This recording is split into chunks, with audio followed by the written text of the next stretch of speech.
Hello friends, your most welcome my YouTube channel aviation जगत। तो दोस्तों, आज हम एक नए वीडियो के साथ आ चुके हैं और इस नए वीडियो में बताने वाले हैं कुछ नए information related to the AME field.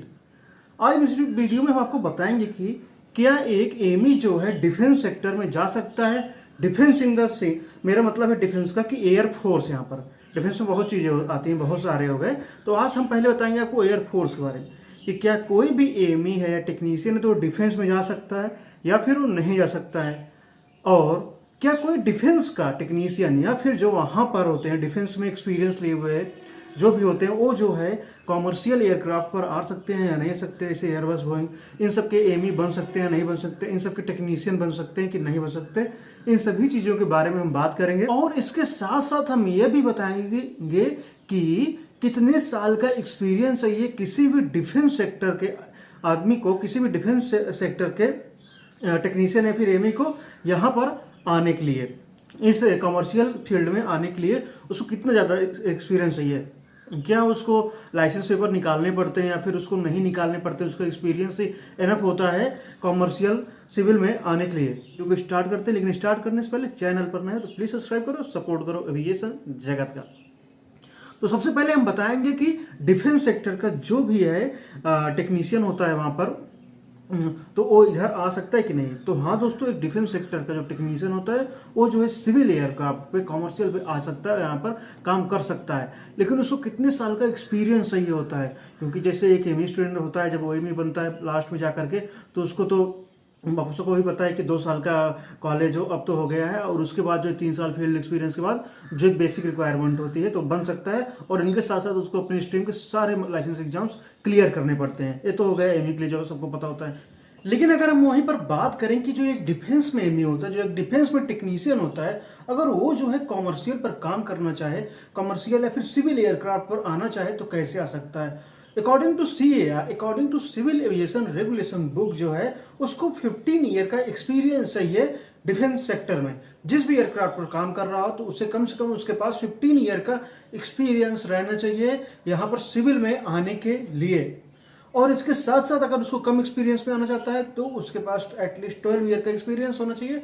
और जिस एयरक्राफ्ट का एमी बनना है तो वहां पर 1 साल का उसको लेटेस्ट एक्सपीरियंस लेना पड़ता है। जैसे कि मान लो कि उसे बोइंग का एमी बनना है तो उससे लेटेस्ट जो है उस बोइंग पर 1 साल जो है काम करना ही पड़ेगा। अगर वहीं हम सैलरी की बात करें कि डिफेंस में सैलरी क्या होती है एक एमी की, तो नियरली 9.5 लाख सैलरी होती है डिफेंस में। और वहीं कॉमर्शियल में जो एक एमी की सैलरी होती है वो होती है 9.6 लाख या फिर इससे ज़्यादा होती है। अगर आप सिर्फ सैलरी की बात करना चाहते हैं तो मैं इतना साफ बता दूं कि जो एक कॉमर्शियल एयरक्राफ्ट का एमी होता है उसकी सैलरी जो डिफेंस सेक्टर के एमी से बहुत ज़्यादा होती है।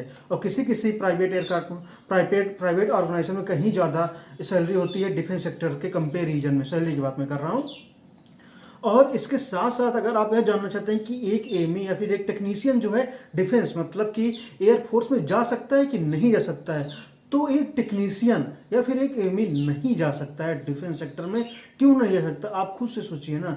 क्योंकि वो डिफेंस में एक होता है जो सोल्जर वहाँ का होता है, कोई भी हो वहाँ पर टेक्नीशियन कुछ भी, सब एक सोल्जर में ही गिने जाते हैं। तो उनकी ट्रेनिंग कितनी ज़्यादा हार्ड होती है। और यहाँ पर जो हमारे एमी लोग बनते हैं तो इनकी इतनी ज़्यादा ट्रेनिंग वगैरह नहीं होती है। और तो यहाँ पर बेसिक सी बात है, जो एक एमी रहता है फिर एक टेक्नीशियन रहता है वो जो है एयरफोर्स को कभी भी ज्वाइन नहीं कर सकता है, चाहे उसके पास जितना भी ज़्यादा एक्सपीरियंस हो। क्योंकि वहाँ उनकी जिस लेवल की ट्रेनिंग होती है वहाँ डिफेंस में, वहाँ पर उसी प्रकार से यहाँ पर एमी या टेक्नीशियन की कोई भी ट्रेनिंग वगैरह नहीं दी जाती।